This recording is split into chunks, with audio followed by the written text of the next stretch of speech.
Hokie hangover. Guys, it's been a minute, but we have come back mid-July, back and better than ever. Full speed ahead, full throttle. 1 week removed from brand new uniforms being unveiled. ACC Media Days this week. Virginia Tech spoke yesterday. What better way to bring Grayson Wimbish onto the podcast for the first time? Grayson, what's going on, man? Rocking and rolling, Mike. First off, gentlemen, thank you so much for having me on Hokie Hangover. I would say that this is long overdue. To everyone who listens to this podcast, these guys do a great job. One of my favorite episodes. Y'all's post-UVA game episode last year is one of my favorites of all time. Just so good. Right now, I'm actually back in Virginia. I'm here at my little brother's place, just kind of visiting with him for a little bit. So, yeah, just decided to get out of LA for the week, little change of scenery, come home, see family. No real special occasion whatsoever. So that's kind of what's going on with me, but I'm thrilled to be here. It's almost time, guys. It is almost time. Thanks for jumping on your week off. We do appreciate that. Andrew, Ricky, how are you guys doing? I'm recovering from COVID, which sucked. I had COVID last week. It was awful. So I'm doing a lot better now. How are you guys doing? You are the most significant person to get COVID last week in my book. But there it is.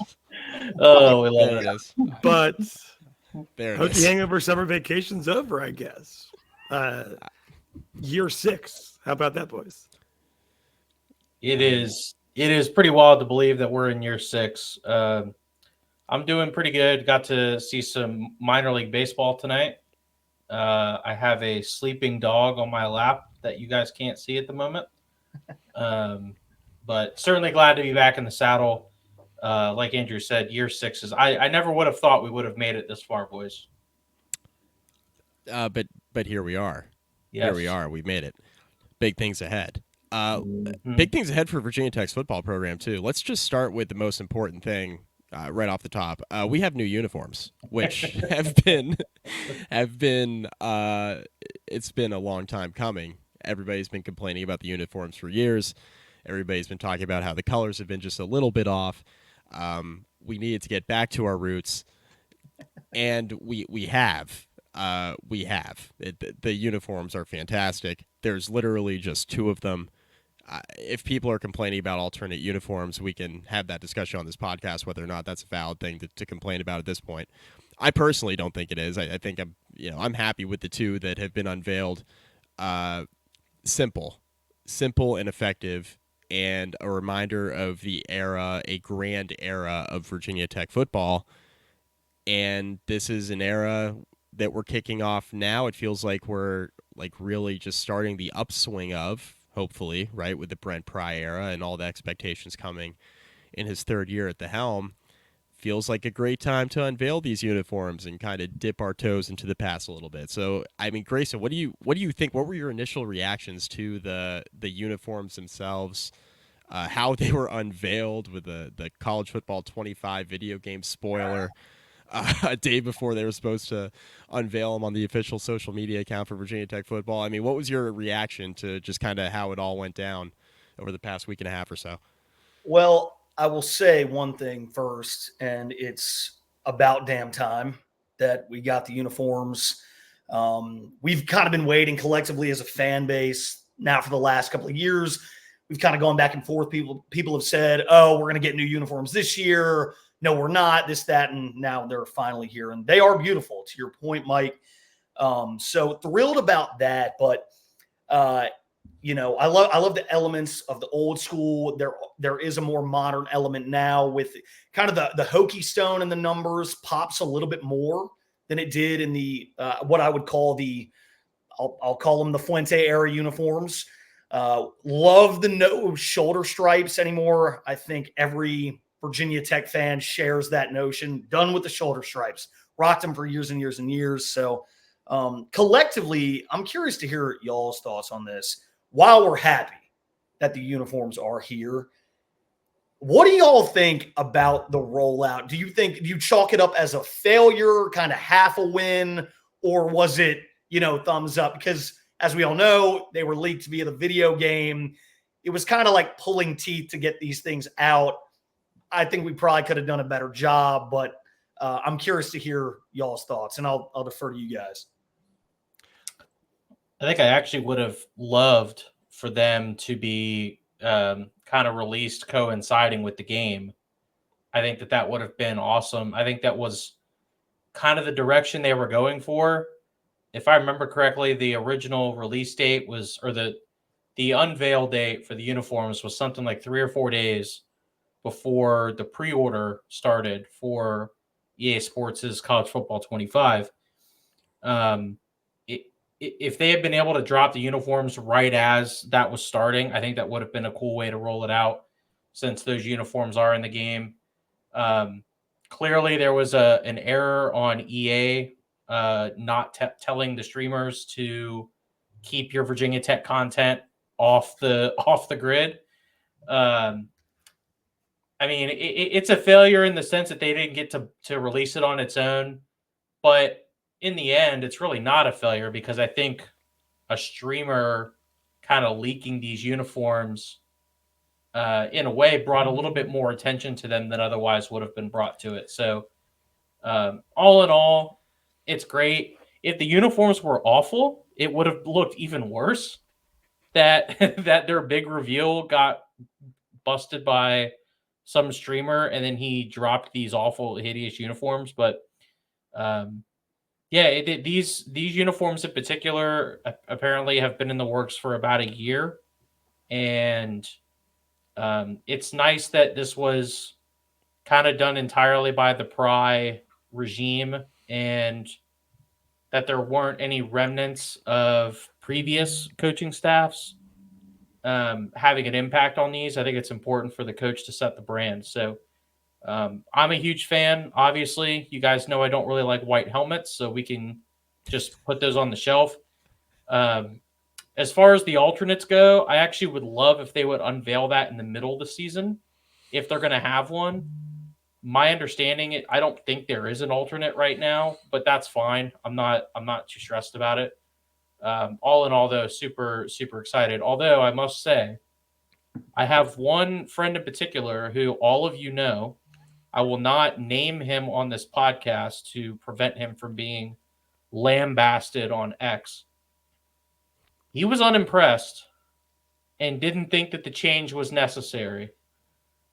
I tried to tell him he was delusional. I tried to tell him it wasn't, that he was way off base. I don't know if you guys have heard any grumblings like that. As far as I'm aware, this is about as unanimous as it gets amongst this fan base that this was a fun change. Off air, you can tell us who it is. Off air, I'll tell you guys. Off air, you can tell us, and then we can have a discussion, the four of us and this individual that we all know, and we can have that discussion with him, and bring him home to Jesus, as they say. Yeah, there we go. We'll bring him back over. That is the first instance I've heard of somebody the only maybe not being thrilled with. Yes, that's the first and only one I've heard, and we'll make sure he Gets jumps educated. in on the group think. Yeah, gets educated and jumps in on the Virginia Tech group think, so to speak. Andrew, drink the Kool-Aid, Andrew, what'd you think of the rollout? I mean, like, in terms of the leak, right? I feel bad because as Ricky mentioned, this is a 1-year project. I feel bad for the people whose last few months were dedicated to like the way back end, like the actual rollout. Yes. Yeah. Because all the creative content that they put together for this. Exactly. Oh yeah. Exactly.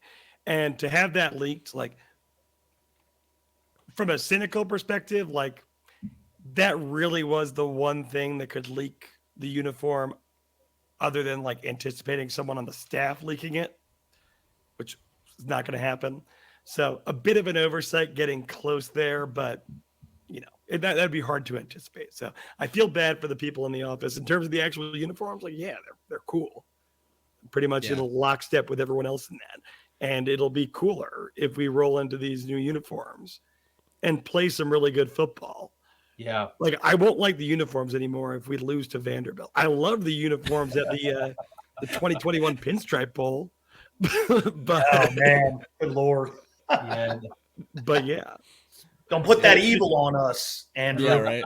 Yeah, Come Clark's got that helmet. We knew he would have it, and then he broke that out at the tailgate. Yeah. That game is a dark piece of history that only sickos like us choose to remember, and so too will this story about the uniform reveal in 5 years. I always loved from that game, guys, when Coach Pry was on the air and he said, we're going to have a great defense. And then right behind him, they hit an 80-yard touchdown or something like that. It was explosive play after explosive play. Yes, and that's exactly right. One of the biggest plays of the game was with him in the booth, right after he was introduced as head coach. He's giving his first interview on television during that game. And meanwhile, several players that he was going to coach in year one are just getting burned defensively right behind him. Incredible. Well, J.C. Price's tenure as head coach of Virginia Tech had its highs and its lows. Yeah, but nobody remembers J.C. Price's tenure for the Pinstripe Bowl. Right. Agree. Everyone remembers for that UVA game and that speech that he gave afterwards. This is home. Yeah, this is home speech on the field after the game. Yeah. And all the opt-outs, because not all those players had opted out yet in the UVA game. Like Tavion Robinson and Braxton Burmeister and all those kids. Man, we had Connor Blumrick out there playing quarterback. And no disrespect to Connor, but just good Lord, that was not a quarterback. I make that comment without any hatred towards J.C. Price. Oh man. Yeah. Right. I will say I did appreciate that the streamer that accidentally revealed the uniforms just fell on the grenade on Twitter and was like, "Hey, Hokies football." He tagged the Tech football account, was like, "Hey guys, my bad." Just sorry, didn't mean to leak them. And Ricky, I do think it's a really good point you made where the uniforms got a lot of love from people outside of the Virginia Tech community that were going to be excited about them anyway. So I do think that's one pro from it being leaked is that turned into a gigantic story right as the college football game was getting released. It's oh, by the way, Virginia Tech got new uniforms. And that leak happened. Virginia Tech social media went crazy, and then it went a little viral on Twitter, right? And then the actual uniform revealed the next day where well, I guess it was a couple hours after it got revealed early. The Tech football account just was all right, well, yeah, here they are. We were going to roll them out tomorrow, but here they are. And all eyes were kind of on it. So I do think it was, in a way, ended up being really, really good press for just the general college football fan outside of Virginia Tech. So I think in a way that's if you're going to have all publicity is good publicity sort of thing. That's kind of in that ilk, if that makes sense. If you're going to have anything leak, it should be something this universally loved by your fans, right. Which having uniforms that was really a slam dunk. I think they did a really good job with it. And I'm not at all surprised given how many people that are on this staff that have past experiences with the program. If you were going to have anything leak, it would be something like this, where you're going to get almost universal praise and acclaim for it. So, yeah. I mean, purely from a personal experience standpoint, as the regular listeners at least know, I live in Charlotte. Got plenty of Virginia Tech friends, but got plenty of people who did not go to Virginia Tech, the majority of the population. Guys that are college football fans coming up to me, a few weeks ago or what have you, and say, I saw those Virginia Tech uniforms on Twitter. That's sick. Yeah. And that's now blending into, now that the game is out and Virginia Tech's a team in it. So it sounds like Virginia Tech's going to be pretty good this year. And I'm like, oh my God, people who don't care about Virginia Tech football coming up to me about Virginia Tech football. When was the last time this happened? For something good. I was just about to say, it feels like it's been ages since we had an off season where the storylines felt like they were good, as opposed to, oh, this guy's transferring. Oh, you've had 17 players transfer this year, and you've had like 30 in the last 2 years, or Yeah. you've got players that didn't want to play in a bowl game. Like it feels like there have been a lot of off seasons, especially under the previous staff, where it seemed like every summer we were dealing with some stupid story that made the program look bad or dysfunctional. Whereas Coleman Wiggins going to Bama, like that's Oh another. yeah. yeah, You know? or your like up and coming potential defensive coordinator getting caught cheating on his wife while on a recruiting trip. Like, I mean, it's just you just couldn't make this shit up. Right. So, Well, to be able, Ricky, Andrea Adelson still has like 5 or 6 weeks come to on. put something oh, out. you're not on. wrong. If there Oh, was anyone that have one ready in the chamber, it's Andrea Adelson. She's always ready. Wait on it. Always Go- ready. Better turn on notifications on X. Oh, no. Andrew, real quick to your point, it's amazing to me. This hat I'm wearing, Jason, SWVA shop has done an incredible job. They're on back order. But I've been out in California, and it's like these numbers, the block numbers with the accented trim. People know that it's Virginia Tech. And now with these new uniforms, like people have said, is that a Michael Vick Virginia Tech hat? And I think now with these new uniforms, like people have responded so well to them, it coincides, like it makes sense. It's very, very exciting. I've had people, like I shared the uniforms on Instagram on my story or whatever, and I have Ohio State Buckeye friends who were like, dude, Grayson, the new uniforms are so sick. Like they make me think of when MV7 was there or Brian Randall or someone like, I don't know, D'Angelo Hall. So, I mean, it's very, very exciting. Thrilled. I think they did the best job they possibly could. So the alternate uniform thing, I want to get into that quickly.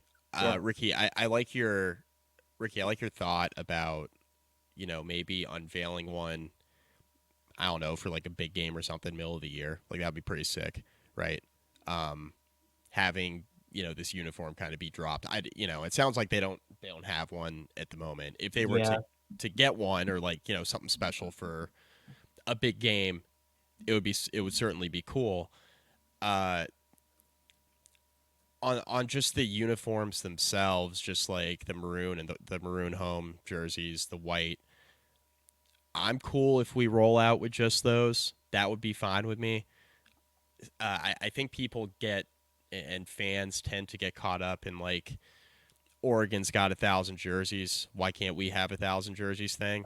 Yeah. And sometimes I'm like, what if less is more? Because I think this is proof, right? With this unveiling, less is more. Like these jerseys, Grayson, like you mentioned, the Hokie Stone is like the one, clear change from, these previous jerseys, right? From like the initial Vic era.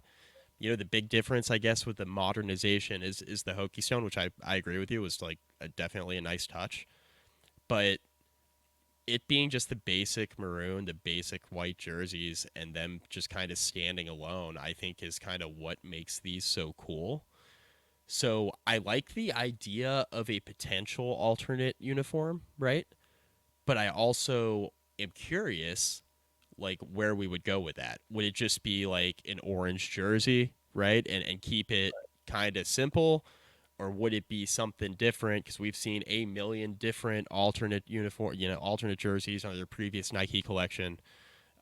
With the old jerseys, the Hokie Stone ones that we saw for like the military appreciation games. Back when I was a student, Logan Thomas was playing quarterback. They had the fighting gobbler on the helmet. It was one of the ugly. I hated that helmet so much. But that was an alternate. Mike. That was an alternate. That was an alternate one. I wasn't crazy about that helmet, but like some people liked it. I am personally, and this is gonna kill Ricky because Ricky hates white helmets, but I like the retro VT logo in the white. That is one of my favorite helmets that we had, and we just like never wore it anymore. If you're gonna do the white helmet, use the throwback TV logo. Okay, fair enough. All right, that's my point. I don't like the white helmet with the current VT. If you're gonna go the white route, Go the retro route, which is how it used to be worn. Okay. What okay, about well, the tech? The orange Virginia with the maroon tech. I'm open to it. I'm not as anti that. My thing on an alternate, I think keeping essentially the same format, but just making it orange and maybe making the shoulder numbers maroon and doing a white number on the back and the front, I think would be great. I've been trying to find out what the orange effect game is this year. I don't know it off the top of my head, and the website doesn't have it labeled. But if you were going to drop an orange jersey, the orange effect game would obviously make the most sense. But I do have a feeling we're probably going to have to wait till next year for that, which, again, I'm fine with. Wear maroon for every damn home game. Take the white helmets, lock them up in, put them in like a fallout safe underground and just forget about them. I didn't know you felt so strongly about the white helmets. I don't know what it is, man. I did it. The maroon tech helmet is so good, so sharp that I want it on the field every game. And like my thing is for the away games, the maroon white is the best combo that we have on the road. Norm Wood pointed that out to me back in 2014, and I was like, God damn it, Norm, you're right. And we should wear that on the road all the time. So again, and white helmets at home, don't get me started. With the foghorn leghorn, good Lord, those don't get me started. White helmets at home especially with the maroon tops, absolutely not. Get them out. What do you think about white tops and maroon pants? I've always liked that look. It's okay. I still prefer the white jersey, white pants with the maroon helmet. I think that's, again, if like the whole point of this uniform, right, is to bring back the nostalgia of the 90s and the early 2000s. Right. In that time frame, our most popular away uniform was the white with the black cleats. And then although I in today's age I would go with the white cleats, but we're getting way into the details here. So white cleats, yes. White helmets, yes. No go. Yeah. And then at home, right? I actually like the idea of saving the all maroon for like night games or big games. And then running with like a maroon helmet, the maroon jersey, and the white pants for like your generic home uniform. Totally cool with that. Ricky, the absolute passion in which you just said everything about this fashion was full inspiring. nerd on the uniforms. Look, I believe every word you said just because at least you know it's authentic. The conviction you had and the way that you said it made it convincing to me. Have y'all seen the people in the NCAA game who've been playing it and streaming it or whatever, and they'll come with the alternates and they've done the maroon jersey, the new one, and orange pants, and we've never ever done that look.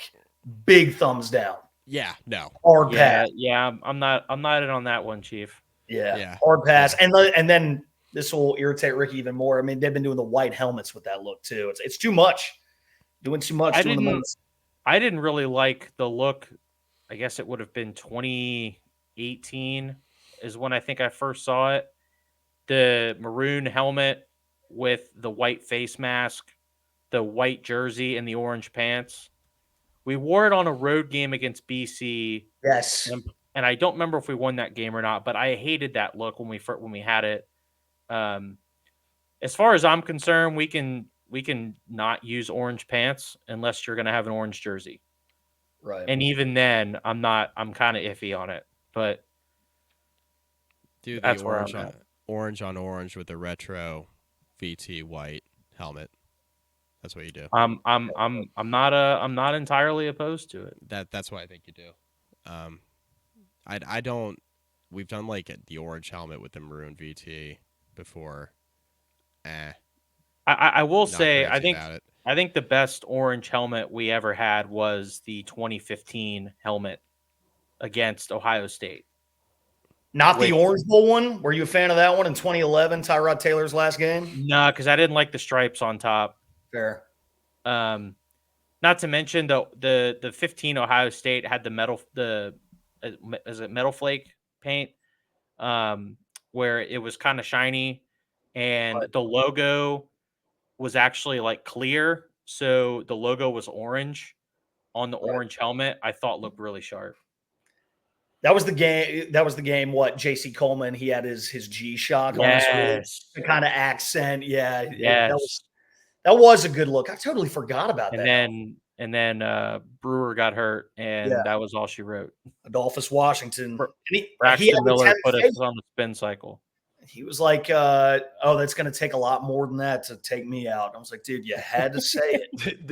It was one of the most ridiculous things that's ever happened. You had to say it." Because I'm not even kidding y'all. I talk about this all the time with just regular Virginia Tech fans and whatnot. But if Brewer had stayed healthy throughout that game, I firmly believe we win. I really would have been close. I think we would have worse, pulled it yeah. out somehow, some way. If Motley had not come into that football game, I think we would have pulled it out. It was just bad juju. I was sitting Yeah. in north end zone because my sister was still a student.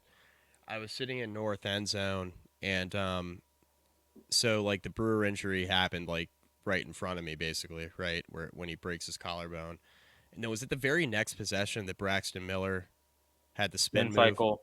Yeah, that I always ends up on my Twitter feed like That was once the a turning month. point right there. Yeah, it just felt like all downhill from there. I mean, because we scored. I mean, Brewer threw that touchdown, the throwback pass to Ryan Malik before halftime. Yeah. And that was right in north end zone, and the place exploded. I was like, wow, they're going to do this again. Because I was at the 14 Ohio State game in Columbus, and that was one of the that was the craziest game I had ever been to. It's still up there with 2011 Miami at home. But that 2014 game in Columbus, I've never been in an environment like that where it was like you're on the road, it's as loud as it was there, and Tech played out of their mind in that game.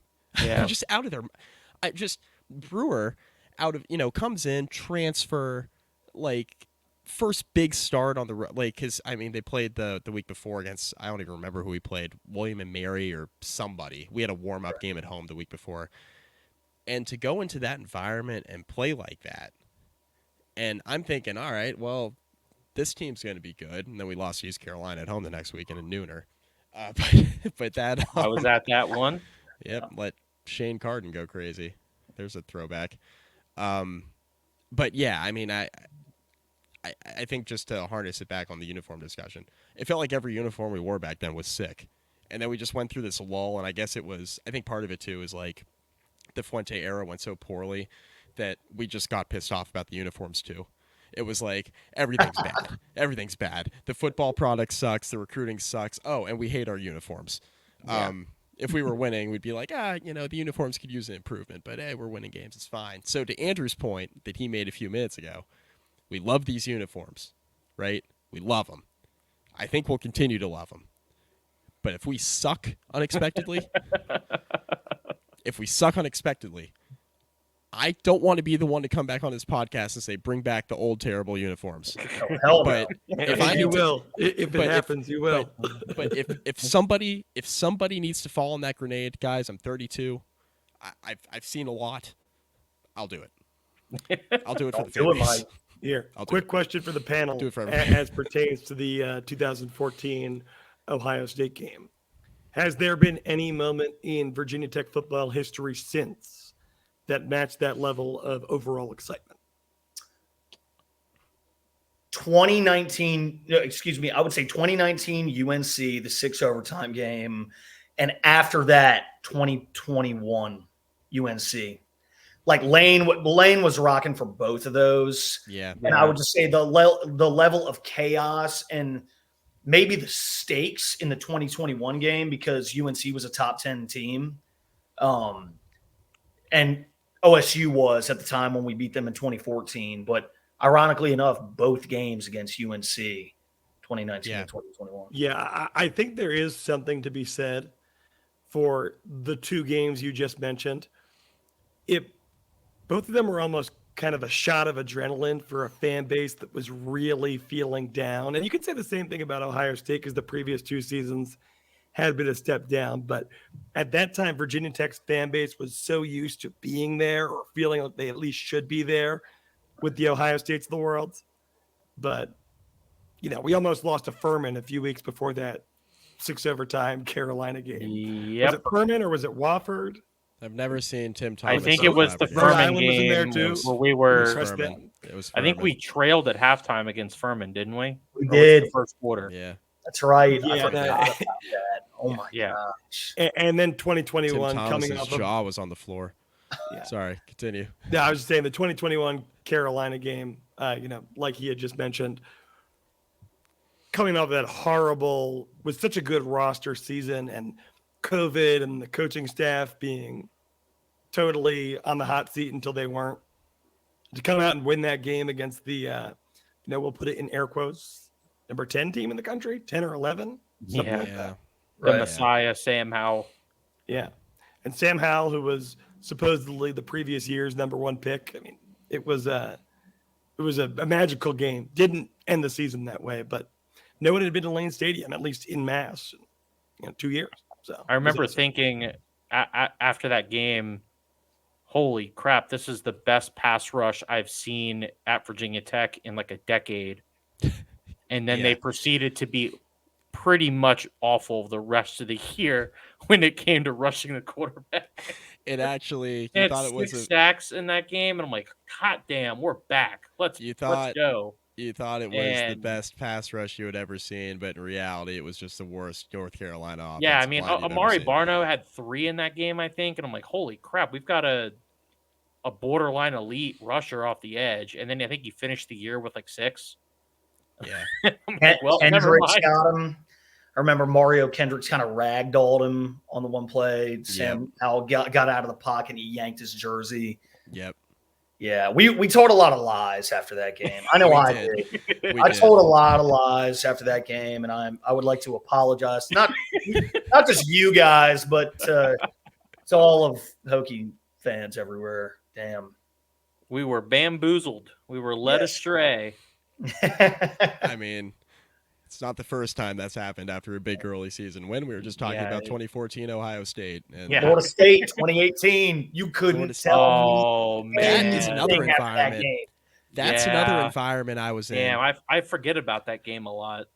I went Why? with Because Scott. that season was a fluke. Caleb Farley had 3 in that Yeah. one, right? I saw the highlight. I saw that highlight on Twitter. I think yesterday. That was Fox that game was quoted floating it, around. I think. Yeah, That was Florida State was so full of themselves going into that season too. I mean, they were like, "Oh, this is like we're going to walk in and we're a top 5 team in the country hands down. We're going to beat the shit out of these Hokies." And they proceeded to just get put in a box from essentially start to finish. That was one of the most impressive defensive performances I think I've seen in the last 10 years. And Were we any of just you guys ran in all over Tallahassee it, for too. that one? I was I there. was too. It was I was sick. not. Say I what watched you that want. from the confines of Champ Sports Bar, but that was a good place to be too. Incredible. There's worse places to be, Andrew. Yeah. That was, you know what? I know we have a long-standing kind of rivalry with Florida State and whatnot. Tallahassee, Florida, they know how to get down, and they Yes. love their college football. You can't say that they don't. And the mutual respect, I'll never forget this, guys. I don't know if I've ever told this story. Just real quick, I was at the airport. I had a layover in Atlanta to get to Tallahassee. And I get up to the gate. We're about to board the flight to Tallahassee. Frank Beamer walks out of the Delta Lounge, and he's standing there by himself. And all these Hokies who are waiting to get on this plane, they're going up, "Hey, coach, how you doing?" He's taking pictures with everyone who wants one. And then what was crazy is the Florida State fans were like, "Coach Beamer, how are you?" And are like going up and shaking hands with Coach Beamer, asking him for pictures. And it's just kind of, you think about the national title game in 2000 and in the Nokia Sugar Bowl, and just like, that's cool, dude. Like, I mean, screw you for taking away the only chance we've had in my entire lifetime of getting a national championship. Like, kick all the rocks, but also it was kind of cool. So, Well, depending on who you ask, the person most responsible for us losing that game is currently a head coach in a certain state in the Southeastern Football Conference.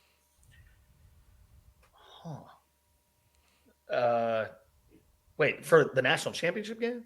Mm-hmm.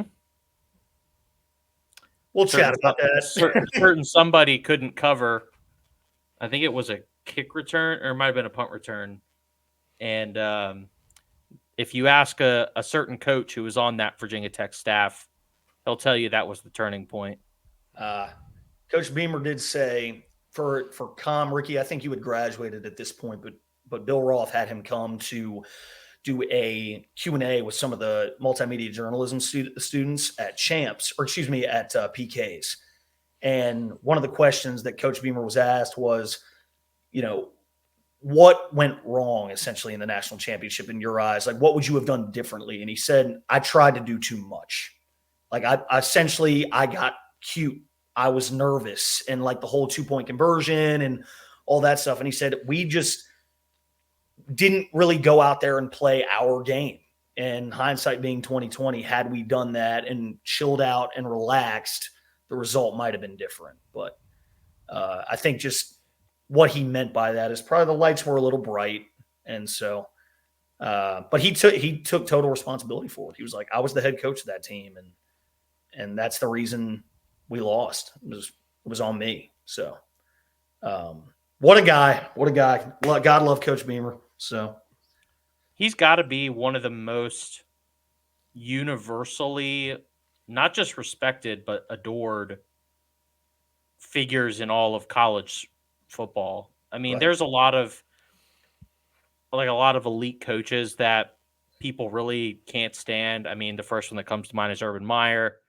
There's plenty of people that don't really care for Nick Saban. Pat Narduzzi. Jesus. We're not putting Pat Narduzzi in the conversation, are we? Jesus Christ. Hey, after that game, what was it, Oh, 2016? man. Yes. I 2016 at Heightened. yes. Guy made an ass of himself, which He had he's never done a lot of that since then. Anyway, He had Rick, never seen a Rick, I call feel that he like- didn't want complain about. Yeah. Rick, I feel like in life, one way or the other, there's not that many universally adored people anymore. Frank Beamer's one. very, very difficult. It's true. But you can't find a soul that will say anything negative about Frank Beamer. Valid. Yeah, I mean, Not one. yeah. Yeah. Look, much like at the top of this podcast, we were talking about a certain individual that we know who didn't like the uniforms. That was the first time I had heard that. The next time I hear something bad said about Frank Beamer will be the first time. Like, Yeah. outside of, I will say, outside of like the end of his tenure where everybody kind of knew that it was the end, Yeah. but nobody said anything bad about Beamer. It was just like, all right, I think this is it. Like, he's here until he doesn't want to be How long here. do we want to drag this out for? That was right. Yeah. Like, he's not gonna actually be the one to like go in and be like, yeah, this isn't working anymore. But you're also not gonna fire him. So like, how's that gonna work? And I thought Virginia Tech handled it all in all pretty well, right? Yeah. As about Like, as well as they could have. That's a tough, like really tough situation. But outside of like that couple year period where it was like clear that it had kind of run its course and he was at the end of his career, but nobody said anything bad about Beamer. It was just like, all right, this is it. This is, it's time for a new face. And, I would have rather have kept Beamer for 5 more years than do the whole Fuente song and dance we did All right. in hindsight. Yeah, there's Hold on. you can't Hold say on. that, dude. Hold on. Look. I am perfectly aware of the BS that we dealt with from 2018 through 2021. But let's not act like we didn't get 2 really good years of football We did. from Justin Fuente. We did. It was 2016 a little disingenuous. 2016 is one of the more fun seasons. I was really fortunate to cover that season pretty closely. You you broke the Gerard Evans to the NFL news.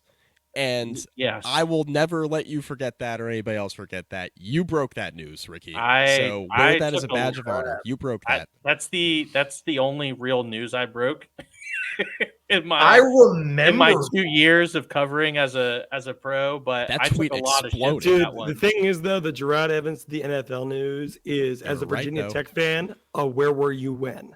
And I can tell you, Yeah. I was in a hotel room in Bozeman, Montana, and I looked at my phone and saw that Ricky LeBlue broke this news, and I was devastated. I had people telling me I was fucking insane for tweeting that, and I'm like, You were right. look, man, I don't know which one to tell you. But 2016, 2017 were a lot of fun. I mean, we won 19 games in 2 years. We came within one missed block by Trayvon McMillan from potentially tying in the ACC championship game against the Yes. future national champs. Yes. You know, I know that Fuente did not leave us in a very good place, but let's be honest, Frank didn't leave us in a great place either when it came with the young talent on that roster. He had some good players at the top end of that team, and Justin used that right the next 2 years. But like Justin still had to bring in a quarterback. Justin had to bring in some guys to kind of help get those guys turned around. Yes. And I don't think I would have liked a Frank's tenure going on another 5 years. What I said was totally disingenuous. Gotcha. Totally disingenuous. Notorious Justin Fuente defender, Ricky Yeah. LeBlue. Yeah. I Well, you know, I never thought I'd see there was a point I defended Justin quite a bit, and even when Justin got fired, I defended him as a person, and I still will. But you know, I don't know what he's doing now. I hope he's having fun with his family. The last good off season. Happy we're at where we're at right now. The last good off season. Grayson, was it you that posed this question earlier? Somebody posed this earlier. The last good off season that we had actually was the off season going into 2017. That was the last good off season we had. Okay, we lost Gerard Evans, but we were still And expected Isaiah to be Ford. pretty good. We were excited about Josh Isaiah Ford. Jackson. We were excited about Josh Jackson, and that team ended up being pretty good. Went to Camping World Bowl, won 10 games or whatever it was. I think they got stuck at 9-4, Yeah. 9-4, right? We were going for 10. It was close to a 10-win season. The offense really started to struggle at the end of that year, but the defense was just absurd, which makes it even more frustrating that Gerard did not stick around to have another shot with that defense. And that was the 10-0 UVA game. Yep. Yeah. Oh. Total grind. Gut, dude. That was a total grind. Oh my gosh. I do think one of the fundamental differences, though, and a theme of whatever podcasts we do between now and the Vanderbilt game is going to be like the burden of the high expectations on Virginia Tech. But I feel like in 2017 it wasn't the burden, because as much as you can talk about the downslope of the end of the Beamer years, it wasn't that long. It was enough for like Tech fans to come back in 2016 and be like, that was just a lull in our decade plus of we dominance. Thought we were back, and now we're back. And just like 2017, just as you had previously expected, no matter who we lose, Virginia Tech's going to find a way to replace them, and they're going to keep winning. And that's what it felt like until it didn't. And of course, that's why after 2018, Old Dominion, and then next thing you know, that's all she wrote. Suddenly, gasoline has been thrown on the head coach's back. Yeah. Josh broke his leg. We got embarrassed against a G5 team on the road. That was all she wrote. Yeah. I mean, people were literally wearing like Justin Fuente for president shirts. Yeah. It was Fuente Foster, like those. That guy got 2 contract extensions in 2 years. Yeah. That's how, and of course the second one ended up biting us in the ass. But that's how much we were sold. And I mean, I was sold. I thought Fuente was the guy. I thought that Witt had done the impossible and had replaced the man with someone who was capable. I mean, because we can talk about Kalen DeBoer at Bama. Like I hate to be in that spot, right? You never want to be the guy to replace the guy. Yeah. And Justin said that when he got to Tech, and for 2 years we thought, hot damn, he did it. I mean, this is a damn miracle. and it's short-lived. Well, the thing too is like, so two quick things. So the lull, right? The last few years of Beamer, I could speak to it because I was a student, right? So 2011 was Yeah. of course the Sugar Bowl appearance, the Danny Cole caught it game. That was my freshman year. And the next Moving 3 on. years, Moving on. moving on quickly because the next 3 years weren't very good. It was like, all right, we're struggling to make it to a bowl game, right? So that was a 3-year lull. Then I graduated in 2015, and then 2016, here he is, right? So it was a very short period of time where, that was the downfall of Beamer, right? Right. The contract extension thing, you guys will remember, like, you win the 19 games in 2 years, right? You are pursued by everybody. Florida State opened, Yep. right? Because Jimbo left Tallahassee to go to A&M. Fuente was a name that was in play at Florida State, which is a big reason why, and I know Witt was probably planning on signing him to another extension anyway after what he did in year 2, winning the 9 games, potentially, playing a very good Oklahoma State team in that Camping World Bowl and losing. But, being in that position where, okay, this thing's rolling going into 2018, and you have your starting quarterback coming back, right, and Josh Jackson, and you got all these weapons. Like, that team was supposed to be pretty good, like, going into 18, and now you have all these other schools calling, right? So Florida State came calling. Witt's like, all right, here's all, we're writing you whatever check you want that's reasonable at Virginia Tech. We're going to write it for you. And like you said, Ricky, got bit in the ass. But it was one of those situations where it was almost like, well, he's got to write it, not because Fuente was ever really close to taking the Florida State job, but he was going to be a candidate for like all these big openings because of the success that he had following the guy, right? Like, and it was short-lived because he just did not recruit, but when he had the players, he was coaching them up, right? And as the talent started to dwindle, the margin for error got thin, and then there are some coaching errors every season, right? Like, coaches screw up. Mike, I would not say that's necessarily true. At least in terms of what people thought the talent was coming in for a couple of years of Fuente. Now, granted, the recruiting completely dropped off at the end, but he never really had to face the music for that. We had. He did on this podcast. We lit him on fire. I definitely after, remember I'm saying, but talking after a lot he was about gone, that. like the long-term effects of a bad recruiting class don't really hit you for like 2 years, right? Right. Yeah. So that's what Brent Pry inherited in year 1, and that plays a lot into beyond the actual attrition of anyone good that's going to happen when a coach leaves in general. That's how you got where you were. But Fuente at the end, the 2020 team was full of talent. I mean, he had Hendon Hooker. Like, the 2020 roster was pretty good. Yeah, where he got hit was had a the losing depth. record. And COVID. COVID. That was the COVID every week. Yeah, I mean, that was the first time, and not to belittle that, but ultimately, like, that was his last shot. He didn't get fired because of COVID. Yeah, right. That was the first time I remember us. I felt like we had a running back worth a damn since David Wilson. Yep, and no one got to see him play in Lane Stadium. I'm so sad he never got to play in Lane with a crowd. Khalil deserved better than that. Yeah. And he's doing great for the Bears. I mean, shout out to Juice. He was a hell of a football player. Yeah, he's carved out a good career. Yeah. But is anyone from Virginia Tech surprised at all that he's made it in the league? No. No.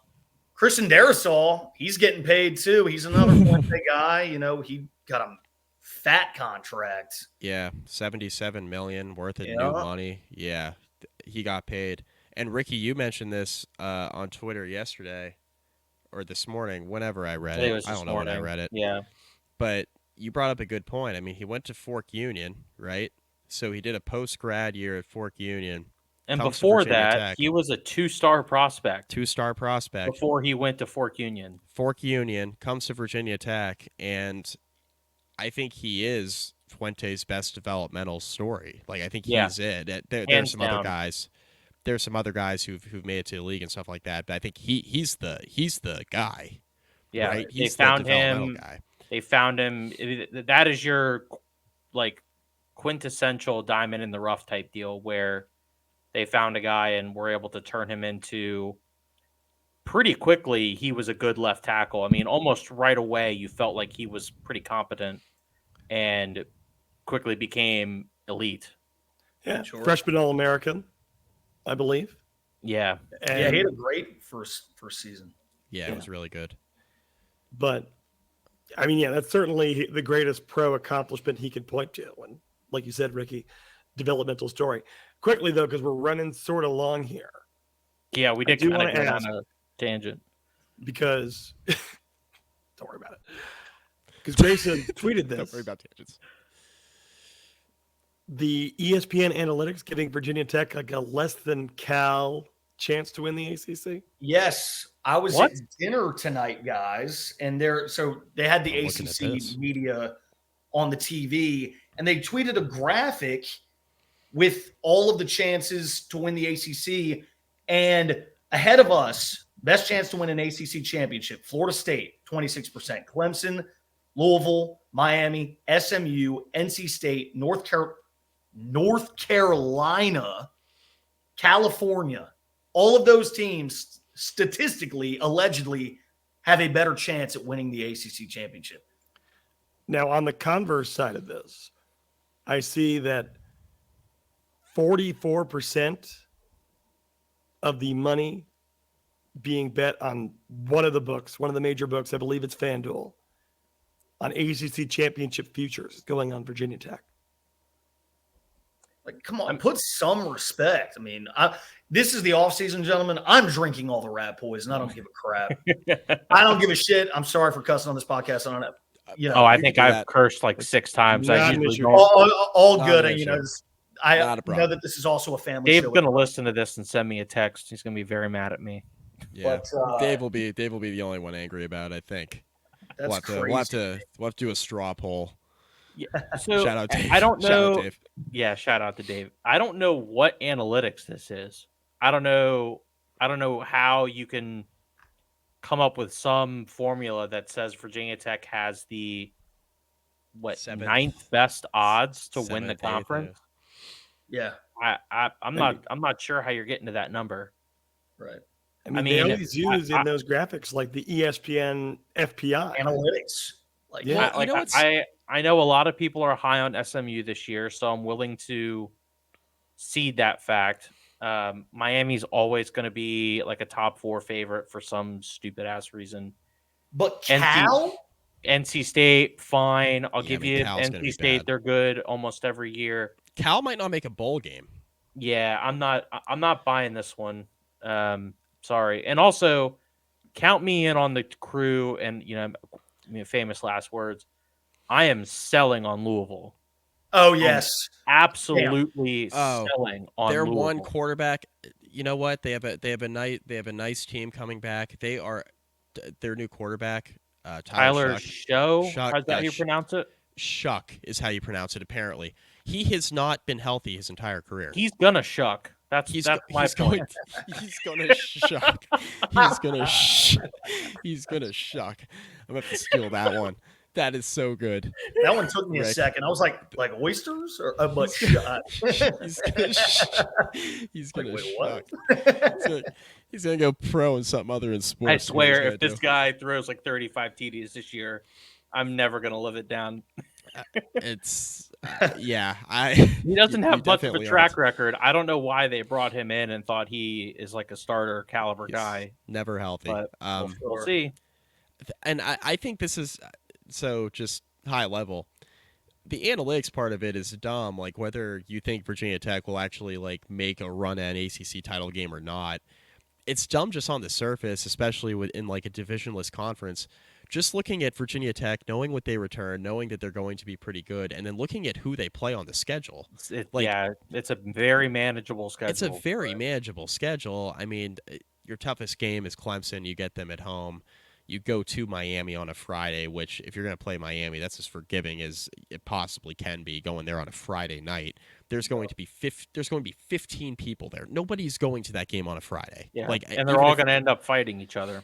yes, there's Internally, right? The Miami fans fight each other. they fight each not the other. opposing fan base. They I fight swear to each God, other. I went to Miami in 2017, and sure as hell, right in front of the press box, 2 Miami fans duking it out. No, Yeah, good yeah. Lord. Yeah. So It's like they I mean, also fight the Walmart greeters. okay. Oh, good You're- Lord. Cam, You're waiting to Cam, drop if you're that one. listening, catching all the fades. Miami God catches bless. all the fades on this podcast. Sorry. If I say just listen at around the 55-minute mark, he'll be all over it. Yeah, Shout out to Cam. I'd shout out Cam. I think just on the schedule alone, I think it's dumb to give Virginia Tech that low of odds just by nature of who they're playing. The SMU thing too, like SMU's got a good team, but they had like a good team by like group of 5 standards. Like you got to be absolutely sure they're going to take a step up in competition in a P5 and then, or I guess a P4 now. That's weird to say. It's going to take a while to get used to that. It is, and like have the depth necessary to play in a conference full of, and I know people have their opinions about the ACC, but the one thing I can say about the ACC, the one thing I can guarantee, is that it's a better conference than the American. Okay, that's I can't guarantee much. I can guarantee you that. So that's the only question I have about SMU, even though I do think they have a good team. To SMU's credit, and when we're kind of doing like a full-on conference preview here at this point, this is also a pretty manageable schedule. I don't know if you guys have had a chance to look at it yet. They get BYU at home, they get Florida State at home, and they have a road trip to Louisville. Outside of that, this looks like a pretty manageable schedule for them. They miss Clemson. Yep. I Miss think Miami. They miss Miami. Yeah. Good Lord. Wow. They miss Virginia Tech. I mean, it's so nice being able to say that missing Virginia Tech is a good thing on your schedule now. Feels good. Let's do it. Yeah, more Yeah, often. feels it just, good. it just feel Yep. good. Feels good. Let's do So, it again yeah, I next mean, year. SMU's schedule is pretty manageable as well, all things considered. Yeah. I mean, effectively, if you guys are correct about Louisville being way overhyped, that's a 1-loss schedule. You'll be favorites in every other one of those games. If you're Nevada, I don't even know who HCU is, honestly. BYU, TCU, Florida State. They play 4 consecutive home games early in the year. At Louisville, at Stanford, at Duke, Pitt at home, BC at home, God. at Virginia, dub, and then Cal at home to finish the year. What a cakewalk. Again, how does Pitt look this year? I was supposed to do a Pitt. I was supposed 7 to do a and Pitt 6. preview tonight. Sorry. Pitt.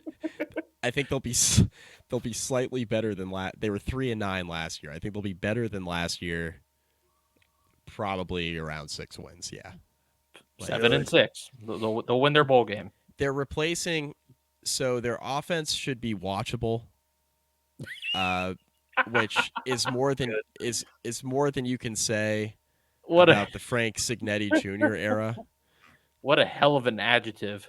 Their offense should be watchable if Pat Narduzzi, I actually I tweeted this out yesterday because Pat Narduzzi said that he doesn't micromanage and that he's looking forward to watching Cade Bell, his offensive coordinator, looking forward to watching his offense, and that he doesn't micromanage. And I just tweeted sure because all they did with Mark Whipple and Frank Signetti was micromanage, and that's the reason why Whipple, which was his best offensive coordinator during his time at Pitt, left for Nebraska. And it's a reason, maybe not the reason, but it's a reason why the Frank Signetti experiment didn't work. So, yeah, we'll believe it when we see it, Pat.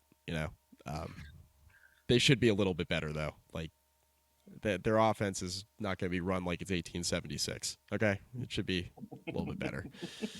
What is y'all's must-win game on our schedule? Well, it depends. So, aspiration-wise, I'm just going to say to reach a conference title, like you can't go to Palo Alto and lose to Stanford. And like that's the one I think everybody's circling, not because Stanford's going to be any good, because Stanford I don't think is going to be very good. They're going to be like plucky, and they have like a very young team, and you're going across the country, and that's I don't have the schedule in front of me. Is that a week after Miami, or is that a week Yep, after? it's a week after. It's Week October right 4th. after. Okay, Yep. like so. I mean, you get one extra day because you're playing Miami on Friday, so you're going across the country for the first time. Time zone game. Yep. Try to get there early in the week. That's going to be a weird. Everything's going to be different about that game because you've never played this team.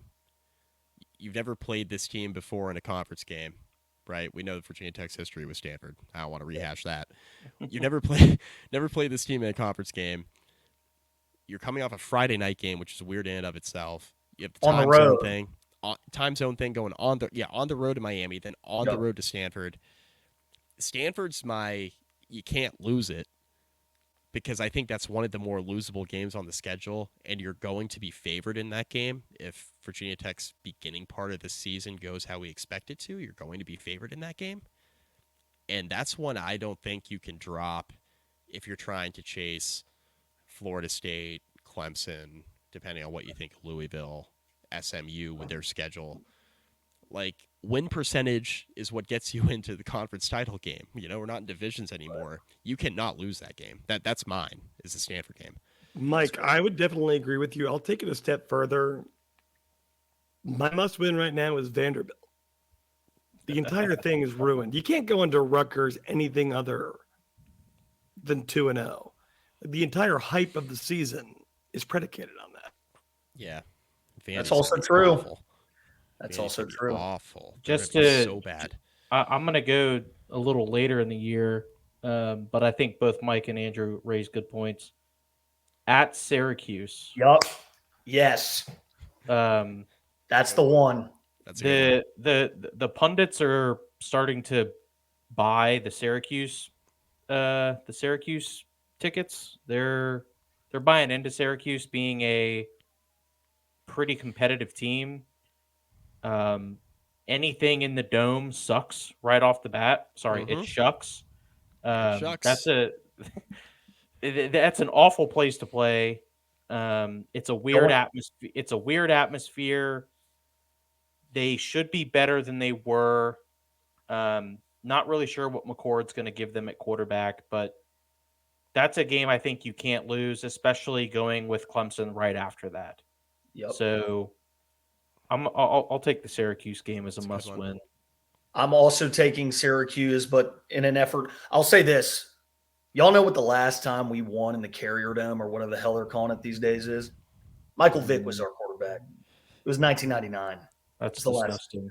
Was the last time we won a game in the Carrier Dome. And that fills me with the rage of just a fiery thousand suns because I think of that 2016 game where that team that had so much talent on it, we went up there asleep and somehow we lost to them.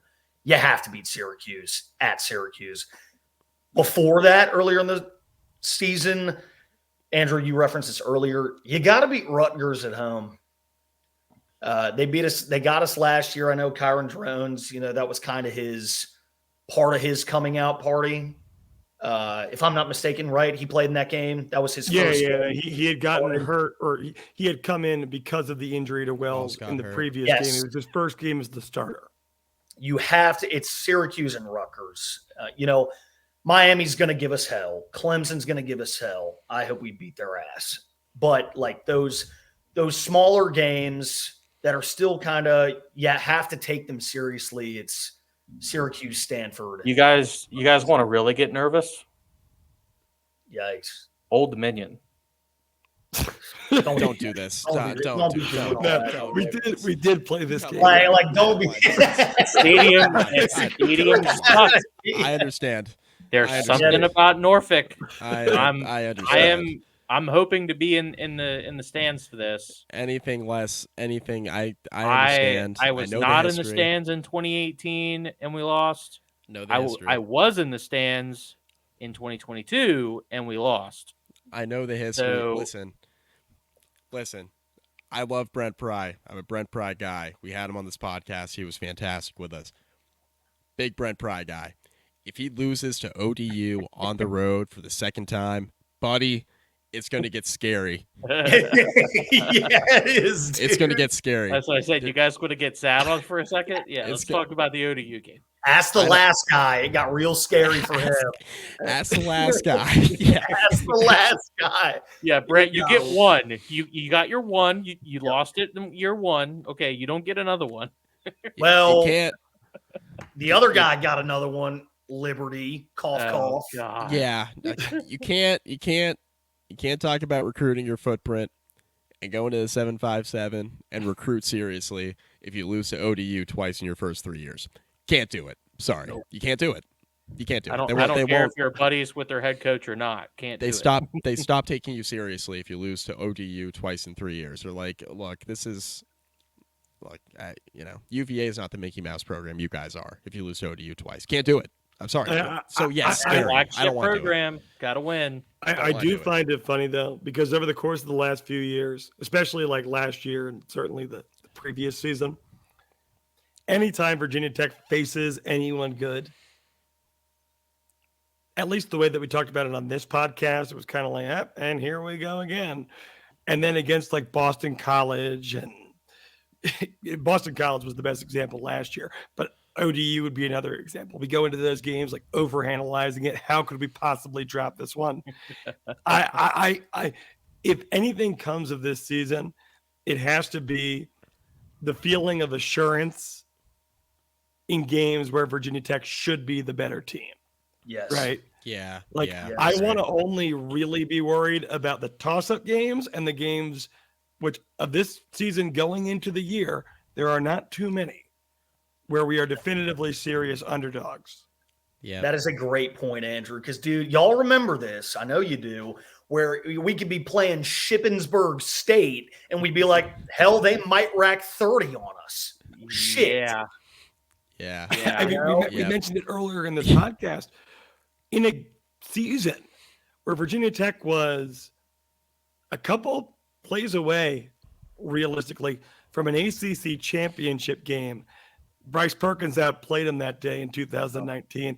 In the same season, they were losing at halftime to Furman. We have had no escape from this for so long. And to your earlier point, again, the high of Ohio State, lose to East Carolina the next week. None of that, please. Yeah. I can name far too many competitive FCS games that we've played in the last 10 Yes. years. And I don't want to play Yes. any more competitive. And no, I get ODU's not an FCS program, but You got to they treat are them like they one. are a not very good FBS program. You So gotta, I mean, treat them seriously, but you got to beat them like they're an FCS program. I guess is what I mean. Yeah. You 3 gotta- touchdowns or more. And to Especially be going fair, there. in the seasons where ODU has beaten Virginia Tech, they have not had a good season within their own conference. Nope. No, Didn't they're they win both believe years. 4 games? They were Yeah. bad teams in both of those years. Yeah. 2018, pretty we sure- lost to a priest. The guy went to the quarterback entered the priesthood. Like, let's not do that again. My guy went to seminary after beating my Hokies. He went to the sick. seminary. He went to the I'm seminary. Sick. We Damn. I didn't know that. this guy is preaching on Sundays now. We cannot lose to a Yeah, guy who he's entered a not playing quarterback who on entered the Sundays, he's seminary. preaching on He's not Sundays. playing on Sundays. No Yeah. disrespect to any of our preacher listeners. I'm sure you were a good Right, athlete. right. No, of course not. The point the point is he went pro in something other than sports, and we let him rack up whatever he did. He threw for like 300 yards on us. I mean, that was ridiculous. We didn't stop. We couldn't stop a nosebleed that day. That was crazy. And also, Andrew, how many priests do you know? How many pastors or whatever do you know who played Division I football? Tim Tebow. Tim Tebow. Not too many. Yeah, not many. The natural progression of a rebuild, though, Andrew, like you said, it's like, okay, year 1 was like year 0. Like, cupboard was bare. Everybody transferred, drafted, graduation, all that stuff. It was so bad a couple of years ago in his first year. Okay. It was a throwaway. It was like, can we see signs of something? like signs of anything. Didn't really see too much, right? Year 2 last year, it's okay. There's a lot of 50-50 games because we're actually not sure if we're going to be any good. So all these games are 50-50 games. I remember I did a podcast with Ricky when the schedule for last year dropped, like the full non-con. And it was an off-season podcast a year ago. It was just Ricky and I. We were going through the games. And then I think we did another one, Andrew, with you. And we were just talking about the non-con. And we were like, this thing could be anywhere from like 4-0 to 0-4. Like this could be really bad. So last year is like the year of toss-ups. Like show some positive signs, which of course this program did. Yeah. Year 3, now it's, to Andrew's point, you got to start winning the games you're supposed to and then be competitive in games where you're not. Because last year it was a bunch of crap at the beginning, new offense, new quarterback, basically at the end of September. And then from there on, it was Virginia Tech started winning the games they were supposed to, not really being competitive in the games where they weren't supposed to be competitive, right? Now this year, it's, all right, Tech's going to be favored in a lot of games. Don't drop any of those. The toss-ups, pick up a couple of those. And then in the Clemson and the Miami games, for example, be competitive. Don't get blown out of both, maybe, right? If you're going to drop one and there's one blowout in there, it is what it is. Don't get blown out twice against really good competition. Whereas It's not going to be Miami.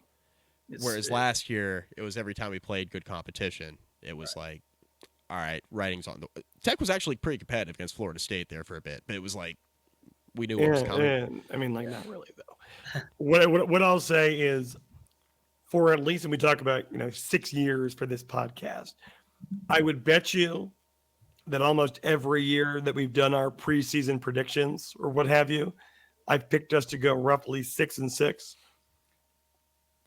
Anytime I feel like in the past half decade that you have gone into the season with a true feeling that Virginia Tech's going to be good means that you are taking on a lot of assumptions, a lot of what if that so-and-so takes a step forward and that X, Y, and Z, and if they all happen, will be good. And what it's been is like, yeah, like some of the stuff will happen, not all of it.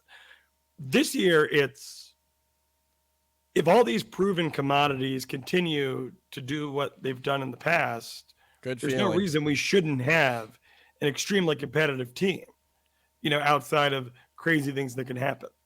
But that's the true value of the expectations. Like Virginia Tech's not being carried by its name anymore. I don't think Virginia Tech's name means much outside of, at a minimum, like the ACC and the old Big East rivals at this point. At least, so it has a lot of history attached to it. Yeah. But I mean, you hear the way, people on Virginia Tech Twitter are so quick to cut to like a Josh Pate talking about Virginia Tech. And we all are wrapped up in Virginia Tech all the time, so it doesn't seem like it stopped. But for these national guys, it's like, remember them? Oh, it was nice when they were good. Like, and that's what it is. It's better for the game when the Hokies are good, man. Yeah. No, college football is a better sport if this fan base and this program and the community is all a part of it, right? Like, it's some of the best of what's left, especially in a world where the SEC and Big Ten, it feels like the dollar has corrupted them in a way that it has for Virginia Tech, but it's just not as obvious because they're not part of that Death Star conference setup. The thing about college football that makes it special is the atmosphere at these games.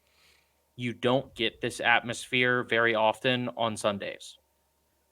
Virginia Tech is one of the few programs in the ACC that is capable of putting this atmosphere on a weekly basis. That's why it's hard not to laugh when they talk about putting Miami in the SEC or Big Ten. Like, you want to bring that optic onto your big television contract? No thanks. The more fans fighting in the stands. You want the fans more that you can put throwing hands with the Walmart employees? You want to put that on your television? Like, we call that show Cops. Go ahead, Rick. Go. For like the 6th time, the more that you can put this atmosphere on prime time or in big games, the better.